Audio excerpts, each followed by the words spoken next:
tawagin ang mga bagong altar servers na handang tanggapin ang biyaya ng investiture at inuwan. Inahiyan po namin ang mga tinatawagan kasama ang kanilang magulang o guardian na lumapit sa harapan. Po ang lahat. We go to the altar service with gratitude and adoration.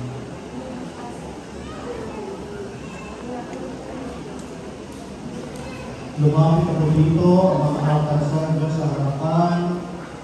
Kasama ko ang kanilang mga magulang o guardian sa kanilang lingkuran.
Mga kapatid, ang mga batang ito ay pinili pang maglingkod sa sagradong altar ng Diyos sa mga pagdiriwang natin sa banal ng Eucharistia. Pagkatapos sa kanilang kapusanay at katekismo, sila ngayon ay ating aatasan na magpupusang gampanan ang kanilang tungkol bilang mga altar servers ng ating parokya. Ngunit bago ito gawin, nais kong paalaala sa inyo, mga kandidato sa pagka-altar servers, na kayo ay dapat maging mga mabuting halimbawa sa ibang mga kabataan sa pamagitan ng pagkakaroon ng mabuting pag-uugali at kabanalan.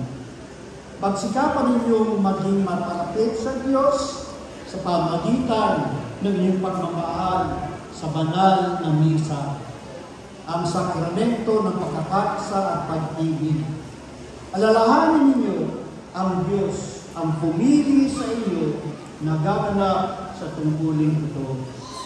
At bilang nakapagsilbi sa banal na misa, marapat lamang ipamalas ninyo ang inyong paggalang at pagsamba sa banal na katawan at dugo ng ating Panginoong Jesus. Ngayon, tatanungin ko kayo. Handa na ba ninyong gampanan ang inyong tungkulin bilang altar server na puno ng pagmamahal at dedikasyon? Opo, at buwakan. Huwag kang sasagot. Sila lamang sasagot. Nakahanda pa kayo na puno ng pagmamahal at dedikasyon? Oo, handa na po kami. Nahanda na ba kayo magsilbi sa banal na misa na may puspos na paninintagan at paggalang? Oo, handa na po kami.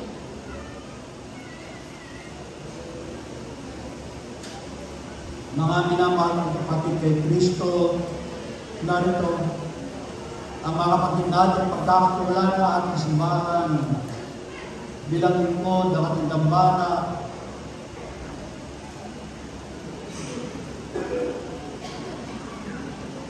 At usulit sa mga pangako. Nangangako ba kayo na handang pa rin kayo gampanan ang inyong tungkol bilang lingkod ng dambana na puno ng pagmamahal at dedikasyon?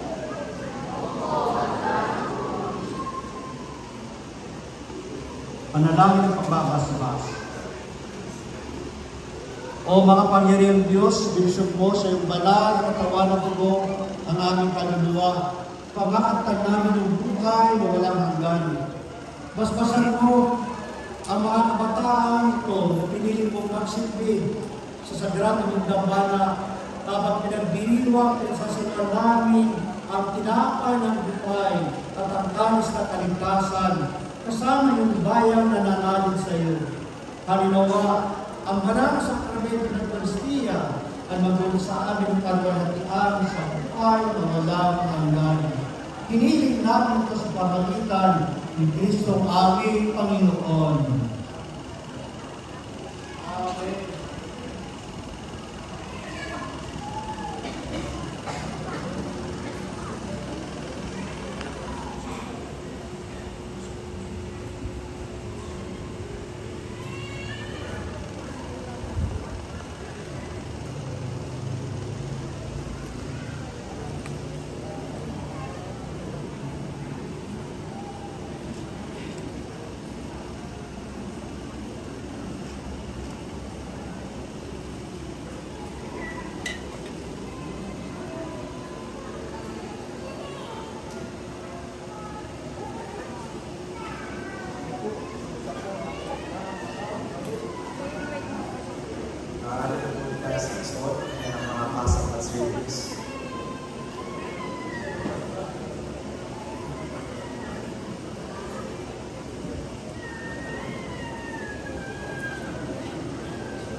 Kombinasyon dito.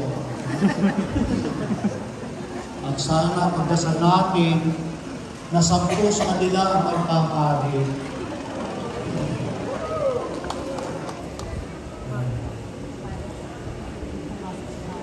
Sa katunayan, ako'y naging altar server muna bago ako naging simbalista.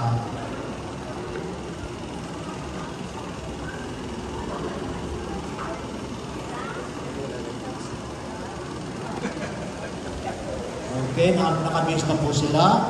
So mga magulang, sige po, bumalik na po ako sa inyong mga upuan. Maraming salamat po. Mga magulang, sa inyong upuan na kapag nag-iisa na ang inyong mga anak. Ready ka na sa likod. Ready ka na sa likod.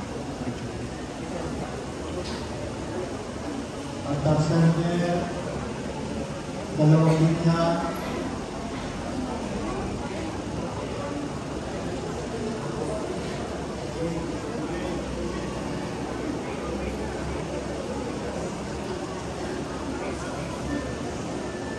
Okay, mga matatanda altar server, lumabas na kayo dyan.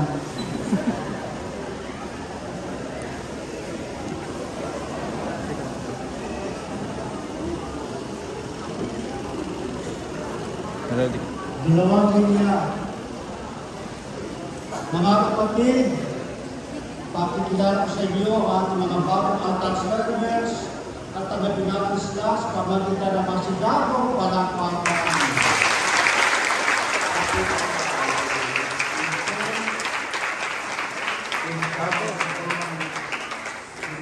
Harapin kita.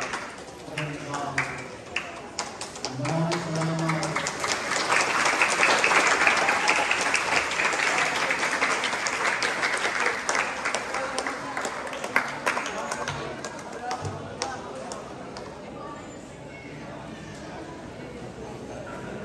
Mga makatanda, mga server, mga kaunting bait ng mga altar server.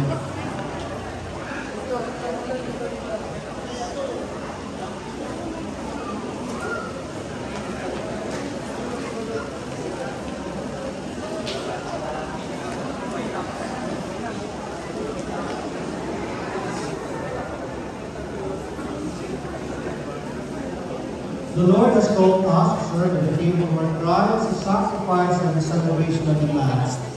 presented in front of you, Lord, are the young brothers you have called in a very special way, like how the prophet Jeremiah was called to be a servant in his prime years. May the father was called by saying, "Here I am, Lord, answering your sacred call." Here I am, Lord, answering your sacred call. As they approach the sacred table, may their hearts be pure, their hands be cleansed, in preparation for the service of the Holy Mass. Here I am, Lord, answering your sacred call. May their actions inside and outside the ministry reflect the love and inspire others to offer themselves in service of the church. Here I am, Lord, answering your sacred call. With excellence, we believe that every Christian is a witness. May the glory of God in balancing the service, through status and responsibilities as a son of God and of their families. Here I am, Lord, answering your sacred call. In every Mass, may they deepen their faith, hold in hope, and cherish in love as they bring forth the gospel to all the communities of Our Lady of Lourdes parish. Here I am, Lord, answering your sacred call. As they serve, deliver them from the desire of being praised. May they always remember the privilege of standing so close to your holy presence to the Blessed Sacrament in the altar. Here I am, Lord, answering your sacred call. Through the mantles of the Blessed Virgin Mary and the intercession of all the saints in heaven, may the journey of the ministry be shielded from the works of the devil. Here I am, Lord, answering your sacred call. May they respond to the Lord times as they defend the beauty, tradition, and doctrines of the Catholic Church, to defend the faith, family, and life. Here I am, Lord, answering your sacred call. All together. O God, you have blessed to serve you upon the altar. Grant them the grace that they need to serve you faithfully and wholeheartedly. Grant them the love for serving you. May they follow the gospel of Jesus, who died protecting the rivers and walk to save man that heaven in heaven. We ask this through Jesus Christ our Lord. Amen. Saint Archelaus, Pray for us. Saint Florence of Greece, and Saint Mary of Anjou, Pray for us. Our Lady of Lourdes, Pray for us.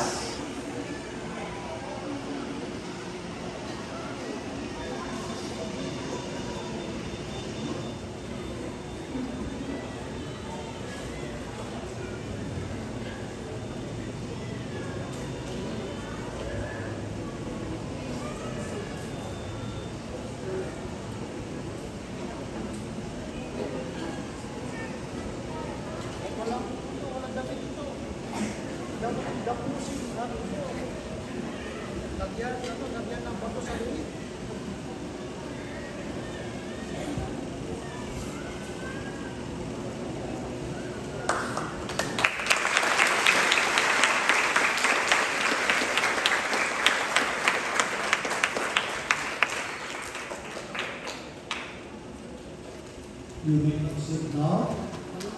Kumain tayo lahat at tayo natin ating pananampalataya. Sumasampalataya ako sa Diyos na ang pangyarihan sa lahat, na may gawa ng langit at lupa.